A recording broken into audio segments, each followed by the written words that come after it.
सत्यधाम वृंदावन से मथुरा उत्तर प्रदेश। भारत की सनातन संस्कृति के उद्भव और सनातन संस्कृति और धर्म आधारित विकास, जिसके द्वारा भारतीय परंपरा को और भारत के निवासियों को समस्त सुविधाएं, आनंद प्राप्त हो सके। विश्व ने केवल भौतिक विकास का परिणाम देखा है। अमेरिका, स्वीडन और जापान इस दुनिया के सबसे समृद्ध देश हैं। सबसे ज़्यादा लिटरेसी वहाँ पर है और सबसे ज़्यादा पर व्यक्ति इनकम है। सबसे ज़्यादा साइको पेशेंट वहाँ हैं और सबसे ज़्यादा आत्महत्याएं वहीं पर होती हैं। ये कनेक्शन क्या है? क्या इस कनेक्शन को विश्व को जानने की जरूरत नहीं है? जहाँ सबसे ज़्यादा लिटरेसी, जहाँ सबसे ज़्यादा पर व्यक्ति इनकम, पढ़ाई भी अच्छी, कमाई भी अच्छी, उसके बाद भी पागलपन सबसे ज़्यादा और आत्महत्याएं सबसे ज़्यादा। भारत में भी 31% लोग साइको पेशेंट थे। हम लोगों ने भी थोड़ी उछाल मारी है, 41% हुए हैं और स्थिति यही रही तो हम भी 70% तक आएंगे। इस बात को लेकर भारतीय सनातन संस्कृति और धर्म को आज जो केवल संकीर्णवादी निगाह से देखा जाता है, आपको जानकर आश्चर्य होगा कि मेडिकल साइंस में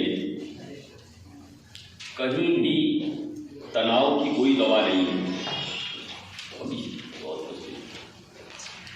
मेरा अभ्यास नहीं है ऐसे बोलने का। हम भी बहुत मर्यादा में रहते हैं और हम मर्यादा में जाते हैं। मेरे पास कैसे ज़्यादा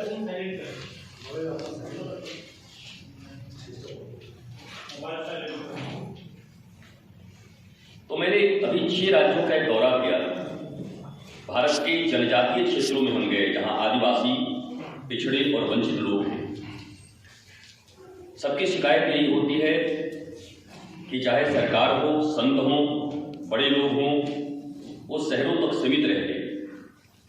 तो हम राजस्थान की डूंगरपुर, बांसवाड़ा, जो अत्यंत पिछड़ा और जनजातीय क्षेत्र है, वहाँ 3 दिन का प्रवास, छत्तीसगढ़ का प्रवास और नागपुर के बाद भी हमारा प्रवास जारी रहेगा, और वो भी अत्यंत पिछड़े क्षेत्रों में, जहाँ जाति पाति, कभी रामायण, कभी गीता के नाम पर, कभी किसी चीज के नाम पर भारतीय सनातन संस्कृति को फिर से तोड़ने का प्रयत्न हो रहा है।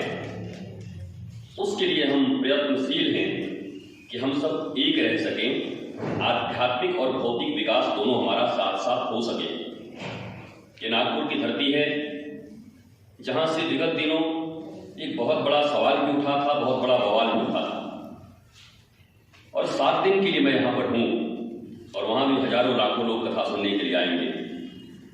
तो वास्तव में धर्म ग्रंथ, संस्कृति राष्ट्र को जोड़ने के लिए है, राष्ट्र को तोड़ने के लिए है। केवल धर्म का विकास होगा या अर्थ विकास होगा, राजनीति का विकास होगा, संस्कृति का विकास होगा, मानव के मन में आनंद का विकास होगा, इन सब विषयों पर श्रीमद् भागवत के माध्यम से live management through Bhagavatam 7 days का एक कोर्स की तरह हम यहाँ पर करेंगे। अब मैं आप पत्रकार बंधुओं से ही चाहूँगा कि आप अपने मन में उठ रहे भारत या दुनिया के समसामयिक कोई प्रश्न आपके हृदय में हो, और ये शंका न करेंगे कि धार्मिक व्यक्ति राजनीतिक जवाब कैसे देंगे, क्योंकि धर्म संपूर्ण है, राजनीति उसका एक अंग है। जो लोग बहुत अच्छे से संस्कृत और हिंदी को जानते हैं, जिन्होंने शास्त्रों को पढ़ा है, जो व्याकरण को समझते हैं, उनको ये जानकारी होनी चाहिए कि धर्म और राजनीति अलग अलग नहीं। धर्म और राजनीति चीनी और पानी की तरह मिलकर शरबत की तरह है, इसे कभी अलग होना नहीं चाहिए। जब जब राजनीति धर्म से अलग हुई है, तब तब रावण राज आया है, कंस का राज आया है और अफगानिस्तान का राज आया है, जिस राज में अपने ही देश के नागरिक ये जानते हुए भी कि फ्लाइट के चक्कों को पकड़ के नहीं बचा जा सकता, जब फ्लाइट टेक ऑफ करेगी तो गिर के हम मर जाएंगे, उसके बाद भी अफगानिस्तान की वो इस्लामी जनता, इस्लामिक कंट्री, और वही लोग चक्के पकड़ के भाग रहे थे क्या ऐसे देश और ऐसे राष्ट्र की हम परिकल्पना करते हैं? कभी हमारा वो टुकड़ा हुआ करता था, गांधारी वहीं की थी, गांधार, आज वो अलग हो गया। उस देश की ऐसी स्थिति है कि जहां लोग डैने पकड़ के भाग रहे हैं। क्या ये सभ्यता और संस्कृति का ह्रास है या विकास है, जहां मानवता ये जानते हुए कि मैं मर जाऊंगा, उसके बाद भी प्राणों पर इतने लाले पड़े हुए हैं, भाग रहे हैं? असली धर्म ये है या असली धर्म ये है सनातन संस्कृति जो वसुधैव कुटुंबकम कहती है, जो वसुधा को अपना कुटुंब और परिवार मानती है? Now it's your turn. मेरा एक सवाल है, जो स्कूलों में स्पिरिचुअल एजुकेशन देने की हमारे अभी भी शुरुआत नहीं हुई है, तो आप किस तरीके से देखते हैं? देखिए, मैं भारत में सनातन बोर्ड की मांग कर रहा हूँ। हमारी सरकार से भी वार्ता चल रही है। भारत के समस्त धर्माचार्य, एजुकेशन में जो लोग बहुत आगे हैं, सामाजिक क्षेत्रों में आगे हैं, जनजाति आदिवासी क्षेत्रों के लोग, सबको मिलाकर हम सनातन बोर्ड की मांग कर रहे हैं। जिस देश में 5% लोग रहते हैं उनके कॉन्वेंट होते हैं, जिस देश में 12, 14, 15, 20% लोग होते हैं उनके मदरसा बोर्ड होते हैं, और आप इतनी बड़ी संख्या में, एकमात्र यही देश है जहां सनातन संस्कृति को माना जाता है। सनातन का अर्थ होता है जो पहले भी था, आज भी है और कल भी रहेगा, सनातन, जिसका कभी नाश नहीं हो सकता। सनातन धर्म है और धर्म एक ही है, बाकी सब पंथ हैं। यहाँ तक कि 8 अरब जनसंख्या है पूरी दुनिया की, और 8 अरब मत हो सकते हैं। कोई ऐसे प्रणाम कर सकता है, कोई ऐसे कर सकता है, कोई ऐसे कर सकता है, इसमें कोई परेशानी नहीं है। लेकिन धर्म तो एक ही है। धर्म शब्द का अर्थ होता है धार्यति धर्मो, जो सत्य को धारण करने की क्षमता रखता है उसको धर्म कहते हैं। रिलीजन को धर्म नहीं कहते। हम आध्यात्म से वास्ता रखते हैं, तो हम सनातन बोर्ड की मांग कर रहे हैं। और सनातन बोर्ड जब आएगा, आप देखिए, अगर भारत के बच्चे मैकोले की दी हुई शिक्षा को पढ़ेंगे तो अब तो तीसरी पीढ़ी भी मैकोले की हो गई, हमारे दादाजी भी मैकोले वाले हो गए, तो अब तो सुधार की संभावना बहुत कम है। अगर पुनः सनातन संस्कृति से गुरुकुलम विद्या का पढ़ाई आरंभ हुआ, आपको जानकर बड़ा आश्चर्य होगा कि सनातन संस्कृति में गुरुकुलम में जब पढ़ाई होती थी तो 20 फैकल्टीज होते थे, जिसमें एरोनॉटिक्स होता था, जिसमें विमान विद्या भी पढ़ाई जाती थी। आज कौन से स्कूल में विमान की विद्या पढ़ाई जा रही है, जो लोग अपने आप को मॉडर्न कह रहे हैं? ये भारत ऐसा जगह है, जब विवेकानंद बंगाल में रहते तो उनको पागल गुरु का पागल चेला कहा जाता था, परंतु जब शिकागो से वापस लौट के आए तो पूरा बंगाल अमार विवेकानंद, मेरा विवेकानंद, और पूरा भारत उन पर गर्व करने लगा। जब भारत में थे तो पागल कहा जाता था। यहाँ लंदन रिटर्न होने और अमेरिका रिटर्न होने पर ही तमगा मिलता है। हमारी संस्कृति इतनी महान है कि अब वृंदावन में केवल विदेशी लोग भरे हुए, वो धोती और साड़ी पहन करके माला लेकर के 15 किलोमीटर की परिक्रमा लगा रहे हैं, पर हम भारतीय सोए रहते हैं। वो 3 बजे सुबह उठ जाते हैं, वो हमारे आध्यात्म को अपना रहे हैं और हम भौतिकता की ओर जाने का प्रयत्न कर रहे हैं। इसलिए सनातन बोर्ड का होना बड़ा जरूरी है। बूढ़ा तोता कभी राम राम नहीं करता जब तक बचपन से सनातन संस्कृति और अपने धर्म की विद्या उनको नहीं दी जाएगी। अब रामायण का धर्म का विद्या सिर्फ एक छोटा समय अगर आपको दे दूं, प्रातः काल उठ के रघुनाथा माता पिता को ऋणावहि माथा, बताओ आप में से किसकी इच्छा नहीं होगी कि आपका बच्चा प्रातः उठ करके मम्मी और पापा को प्रणाम करे, मस्तक नवा करके, और गुरु को प्रणाम करे? हमें ऐसे रामायण से परहेज क्यों, हमें गीता से परहेज क्यों है? क्यों हम धर्म और राजनीति का एक भोंपू बजा रहे हैं? क्योंकि हमें अर्थ मालूम नहीं। हम सब मैकोले के गुलाम हो चुके हैं। मैकोले ने लिखा था कि भारत शरीर से आजाद हो जाएगा, परंतु मानसिक रूप पर इसको सैकड़ों वर्ष तक हम गुलाम रखेंगे। और आज मैं यकीन से कह सकता हूं कि हम भारतवासी शरीर से तो आजाद हैं, पर हम मानसिक रूप से गुलाम हैं। चाहे हम में से कोई भी हो, मैं हूं, आप हूं, इस भारत में कोई भी रहने वाला हो, उसकी शिक्षा दीक्षा मैकोले पद्धति से हुई है, तो मानसिक गुलामी उसके भीतर होगी ही। 7 देशों में अंग्रेजी बोली जाती है, उसको ग्लोबल लैंग्वेज आप घोषित कर देते हैं। फ्रांस अपनी भाषा बोलता है, जर्मन अपनी भाषा बोलते हैं, रशियन अपनी भाषा बोलते हैं, जापानीज अपनी भाषा बोलते हैं, चाइनीज अपनी भाषा बोलते हैं, और इकोनॉमी के तौर पर ये सबसे श्रेष्ठ है। और हम देशी मुर्गी विलायती बोल, न हम अपनी हिंदी भाषा को बोल पाते, न महाराष्ट्र में मराठी भाषा को ठीक से बोल पाते। जब तक भारत की भाषा और क्षेत्रीय भाषाओं का विकास नहीं होता और इस भाषा में पढ़ाई शुरू नहीं होती और हमारे धार्मिक संस्कृतियों का पढ़ाई शुरू नहीं होता, तब तक इस देश में केवल हम चिल्लाते रहेंगे, सेमिनार्स करते रहेंगे, बेरोजगारों की फौज पैदा होती रहेगी। हमारी गुरुकुल परंपरा ऐसी थी, जब गुरुकुल से कोई बच्चा पढ़ करके निकलता था तो हजारों लोगों को नौकरी देने के योग्य बनता था, और आज हमारे बेरोजगारी की फौज नौकरी ढूंढती फिर रही है। बताओ आप, सनातन बोर्ड होना जरूरी है या हमारा ये मैकोले का बोर्ड होना जरूरी है, सीबीएसई बोर्ड? मैं इस बोर्ड की मांग कर रहा हूं। मुझे विश्वास है भारत सरकार बहुत जल्द इस पर निर्णय करेगी। क्या आपको लगता है कि बॉलीवुड को यूज़ किया जा रहा है पश्चिमी देशों के द्वारा कि अपने संस्कृति पे अतिक्रमण करें?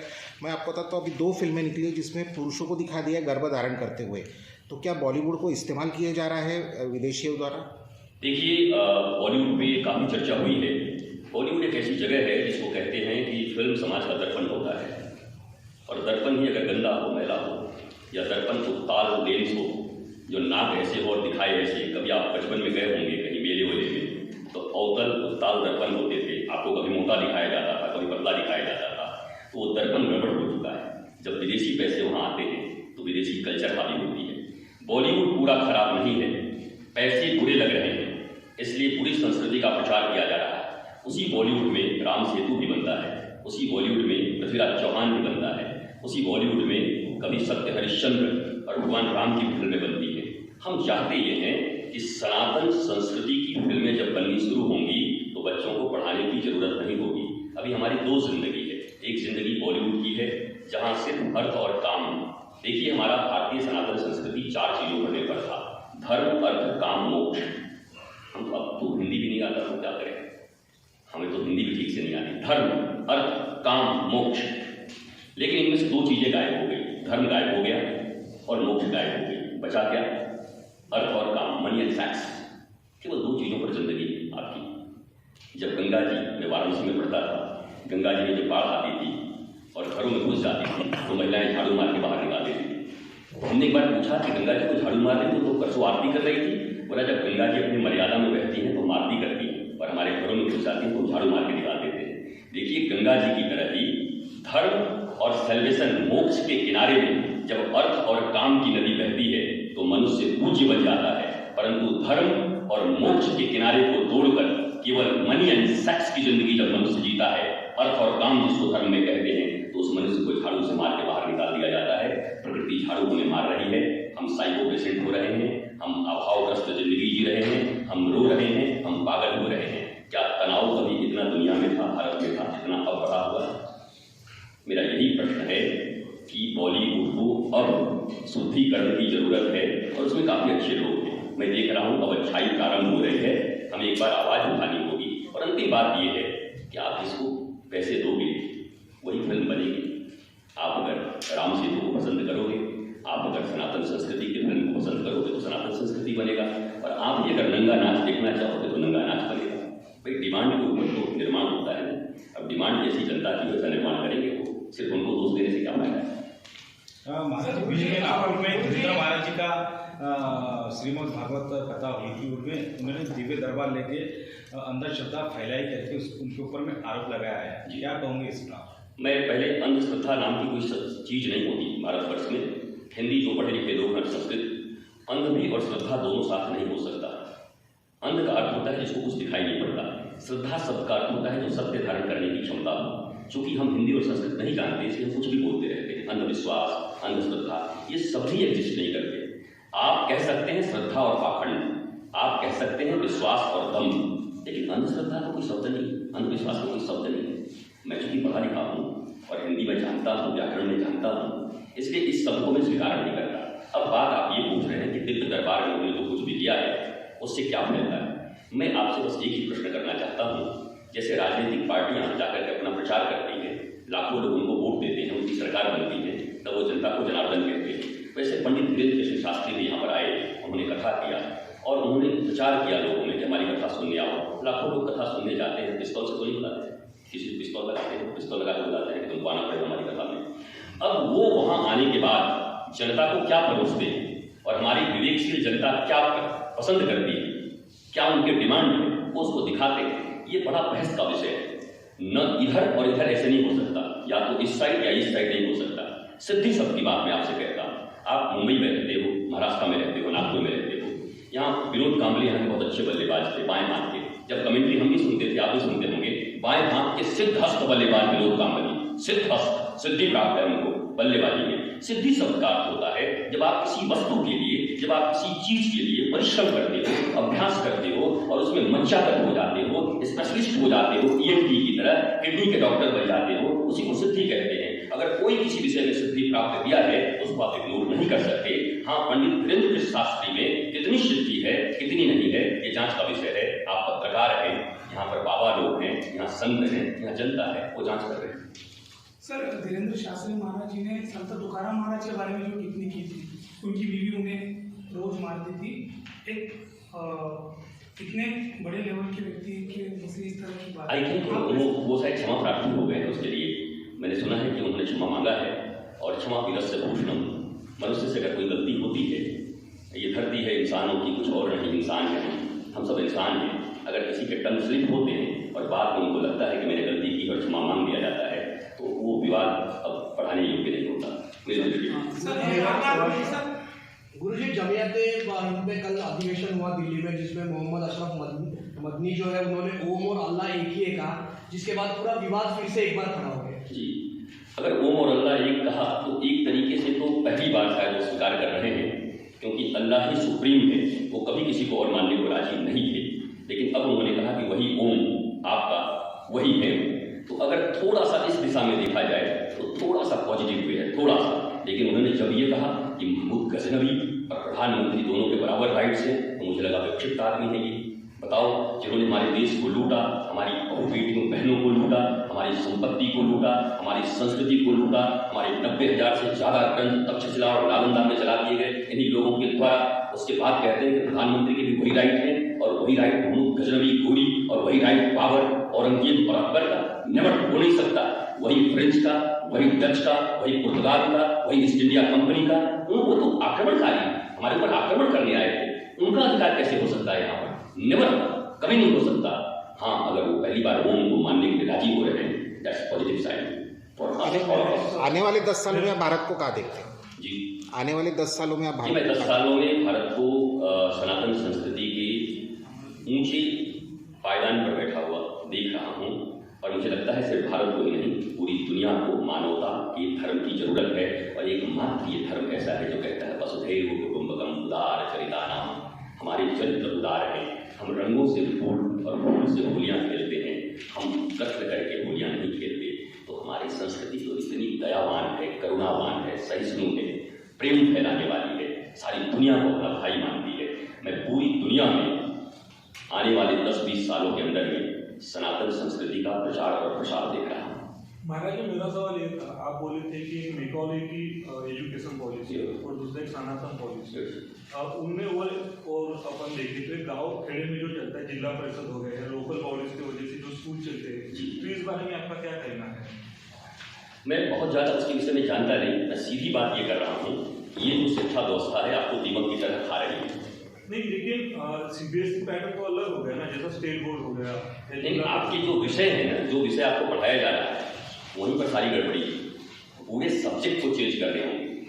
जो विषय, देखिए मैं ग्रेजुएट हूँ, साइंस हूँ, और साइंस ग्रेजुएट कई विषयों में, मैथ्स, जियोलॉजी, केमिस्ट्री, मेरे पास ऑनरेरी डॉक्टरेट की डिग्रियाँ भरी हुई हैं, पर मेरे वो किसी काम के नहीं आती। मेरे गुरु ने जो सनातन संस्कृति में मुझे पढ़ाया, और आज मैं आपके सामने बैठकर बात करता हूँ, भारत और दुनिया में जाकर के बात करता हूँ, और बड़ी शिद्दत से लोगों के प्रश्नों का जवाब देता हूँ, उन्हें आह्लाद देता हूँ, आनंद देता हूँ। तो मेरे गुरु की संस्कृति मेरे प्राचीन सनातन संस्कृति है। हमारे वेदों में ही सब कुछ भरा हुआ है। यहीं से एक सूत्र निकाल करके और कोई जाकर के मोटिवेशनल स्पीकर बन जाते हैं विदेशों में। डेल कार्नेगी को आपने सुना होगा, दुनिया में सबसे ज़्यादा उनकी पुस्तक बिकी होगी, बेचारा खुद आत्महत्या कर गया। कमाल है। नहीं, ये बात तो ठीक है कि वेदों से पढ़ के मोटिवेशनल स्पीकर बनना, बट अलग भी तो जो सारी चीजें, जो व्यवस्था है, वो व्यवस्था में चलने के लिए तो कोई सिलेबस है ना, तो उस बारे में क्या कहना है? मैं ये कह रहा हूँ कि आपकी भौतिक विद्या काफ़ी हो गई। अगर आप मुझसे पूछोगे तो इन्वेंशन रोक देना चाहिए। पर मैंने एक नया दौर फिल्म देखी थी, उसमें था घोड़ा गाड़ी हटा करके मोटर लाए थे। इसलिए लाए थे कि जब यंत्र आएगा तो हमारे पास समय ही समय होगा। आप सही सही बताना, यंत्र बढ़ते गए और आदमी कम वक्त होता गया है। अब तो मरने का भी फुर्सत नहीं। तो यंत्र किस लिए आए कि आपके जीवन में सुकून और शांति हो। और जितने यंत्र आ रहे हैं, जितने मॉडल बढ़ रहे हैं, उतनी सुकून और शांति जा रही है। तो आप विचारशील प्राणी हैं ना। मैंने आपसे कहा ना कि अमेरिका, स्वीडन एंड जापान, ये तीनों इतने हायर हैं, तो आत्महत्याएं क्यों हो रही है? पागल इतने क्यों पैदा हो रहे हैं वहाँ पर? हर आदमी 20 साल के अंदर में पागल क्यों हो जा रहा है? ये जवाब तो मैं WHO से खोज रहा हूँ। ये जवाब तो मैं सारे के सारे भारत के जो सो कॉल्ड इंटेलेक्ट्स हैं या दुनिया के जो इंटेलेक्ट्स हैं, आपको जानकर आश्चर्य होगा कि आइंस्टाइन मरते समय लिख कर गए कि दुनिया में दोबारा अगर मुझे रिवर्थ मिले, रिवर्थ में मैं विश्वास नहीं करता, अगर मिले तो मुझे इतनी बुद्धि मत देना मैं बड़ा परेशान होकर मर रहा हूँ, मुझे एक साधारण आदमी बनाया। बुद्धि से वो भी परेशान थे, आइंस्टाइन भी।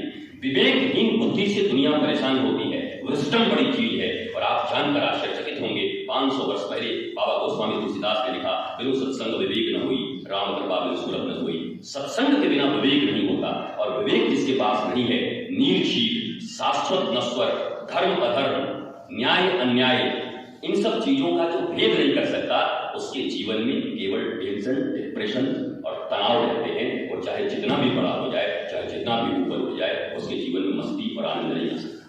एक लास्ट सवाल ये था, जैसे कि आपने जो शुरू में बात कही थी कि अफगानिस्तान जो कि कामयाब था, और सर ने भी एक सवाल थोड़ा मुस्लिम कम्युनिटी को लेके कि उन्होंने ओम को कुछ स्वीकारा है ऐसा। तो मेरा ये सवाल था सर कि एक तरफ कभी कभी हमारे देश में एक बात होती है अखंड भारत की, तो जो अफगानिस्तान है जो कि अखंड भारत में एक था, अभी वो अलग हो गया, तो क्या वो एक आना चाहिए? मुझे भी ऐसा लगता है कि अभी हम जितने हैं उसी को संभाल लें, और अगर कुछ और जुड़ गए थोड़ा मुश्किल हो जाएगा। जब सनातन अखंड भारत, अभी जो भारत है, अभी भी 9 राज्य में आप अल्पसंख्यक हो गए। इस अखंडता को बरकरार रखिए, और जब सनातन संस्कृति का सचमुच प्रचार होगा और हर व्यक्ति परेशान होकर कहेगा कि मुझे भी यही धर्म चाहिए जो वसुधैव कुटुंबकम की बात करता हो, मुझे भी यही धर्म चाहिए जहाँ शांति, प्रेम, आनंद, आह्लाद की बात होती है, उत्साह की बात होती है। हम स्पिरिचुअलिज्म की बात कर रहे हैं, रिलीजन की नहीं। स्पिरिचुअलिज्म स्पिरिट शब्द से बना है, जहाँ उत्साह हो, उमंग हो। And beginning of real spiritualism is who am I, why I am here and what I am doing. चूंकि हम धर्म की परिभाषा नहीं जानते, हमने धर्म को सिर्फ शब्द जाना है, इधर उधर करके हम बस लड़ाई किए हैं। हमने कभी रियल धर्म को जाना ही नहीं, न पढ़ने का प्रयत्न किया है। और हमारा ये भूल नहीं है, मैकोले ने ऐसी व्यवस्था बना दी है, और स्वतंत्र भारत की सरकारें भी मैकोले की व्यवस्था को नहीं हटा पा रही है। मैं प्रधानमंत्री श्री नरेंद्र मोदी जी का स्वागत करता हूं, जिन्होंने कम से कम प्रारंभ किया है। लेकिन मैं उनको भी कहता हूं, प्रारंभ से नहीं होगा, दीमक अगर नीचे से लग गया हो तो एक दिन में मामला सब बना देना चाहिए, संसद में पास कर देना चाहिए कि भारत की विद्या भारत के अनुसार होगी। विद्या 2 प्रकार की होती है, एक जीवन की विद्या, एक जीविका की विद्या। हार्वर्ड से पढ़ करके आओ, चाहे नागपुर के सरकारी विद्यालय में पढ़ो, आपका उद्देश्य पैसा कमाना है, हाउ टू अर्न मनी। और दूसरी एक विद्या होती है, जब आप संत और सदगुरु के पास जाते हैं, आप किसी गुरुकुल में जाते हैं, तो वहां आपको सिखाई जाती है how to learn money. Sushant Singh ने अर्न मनी तो सीखा था, लर्न मनी नहीं सीखा था। ये जो टीवी एक्ट्रेस रोज अपने आप को गोलियां मारती हैं, या जो बड़े बड़े एक्टर एक्ट्रेस, बड़े बड़े लोग अपने आप को जहर से मार लेते हैं, वो अर्न मनी तो सीखे बट लर्न मनी नहीं सीखे। जीवन की विद्या और जीविका की विद्या रेल की पटरी की तरह जब दोनों पैरेलल चलेंगे, तब भारत का मंगल होगा। आप भी पत्रकार हो, आप भी अपने बच्चों का जब एडमिशन कराने जाना, तो अपने बच्चों को ठीक ठीक कह देना कि इस विद्यालय में उन्हें पैसा कमाने की विद्या सिखाई जाएगी, और उसी समय किसी सच्चे संत सदगुरु के पास ले जाकर के उनको कहना कि यहाँ जो तुम्हें ज्ञान प्राप्त होगा वो तुम्हें पैसा की अर्थ और अनर्थ के विषय में बता देगी, और जो प्राप्त है वही पर्याप्त है, नहीं तो सर्वत्र दुख व्याप्त है। सुदामा की तरह होने के बाद भी जीवन में मस्ती छाई रहे, ये तो आपको धर्म से ही मिल सकता है, या आपको संस्कृति से ही मिल सकता है, या आपको स्पिरिचुअलिज्म से ही मिल सकता है। सर, बार बार ये बात होती है कि सनातन धर्म को तोड़ने की, संस्कृति को तोड़ने की कोशिश साजिश में की जा रही है। कौन है सर ये लोग? क्या ये सनातन धर्म के विरोधी नहीं है, ये मानवता के विरोधी। ये पहले भी थे, राम के समय में भी थे, कृष्ण के समय में भी थे, और भगवान जब जब अवतार लेकर के, जब से ये सृष्टि चल रही है, तब से अच्छे और बुरे लोग रहते हैं। जो मानवता के विरोधी है वही सनातन के विरोधी है। कोई हमारा पर्टिकुलर कोई धर्म नहीं है, कोई रिलीजन नहीं है, हम कोई कंजर्वेटिव लोग नहीं। विष्णु शब्द का अर्थ होता है विराट। विष्णु कोई नाम नहीं है, कहते विष्णु भगवान, what do you mean by Vishnu? Vishnu शब्द का होता है विराट, एक्सपेंशन, संकीर्णता जननी, उनको भगवान कहते हैं। तो जो विराटता के, विशालता के विरोधी हैं, जो संकीर्ण विचारधारा के लोग हैं, वही विरोधी हैं, और उन्हीं को असुर कहते थे पहले, अब उनको देश तोड़क लोग कहते हैं, अब उनको धर्म विरोधी लोग कहते हैं। गुरु जी, आपकी कथा है अगले 1 सप्ताह तक आप नागपुर में है, संघ प्रमुख मोहन भागवत भी अगले 2 से 3 दिन नागपुर में है, तो क्या मुलाकात का कुछ? अब अभी तो मेरा ऐसा कोई उनसे बातचीत हुआ नहीं है, पर मुझे ऐसा लगता है कि संघ प्रमुख के यहाँ से कोई आएगा, हमसे वार्ता होगी, और हमारा निमंत्रण भी आज संध्या को उनके यहाँ पर जाएगा। तो संघ के मैं पक्ष में रहता हूँ, इसलिए कि राष्ट्रीय स्वयंसेवक संघ भारत के निर्माण में अपना योगदान देता है। भुज हो चाहे कहीं पर हो, जब वो लोगों की सेवा करते हैं निकर ही पहन के, तब ये नहीं देखते कि किसकी सेवा कर रहे हैं। वो जो मिट्टी के नीचे दबा हुआ है वो सबको निकालते हैं। इस दृष्टि से मैं उनका समर्थन करता हूँ।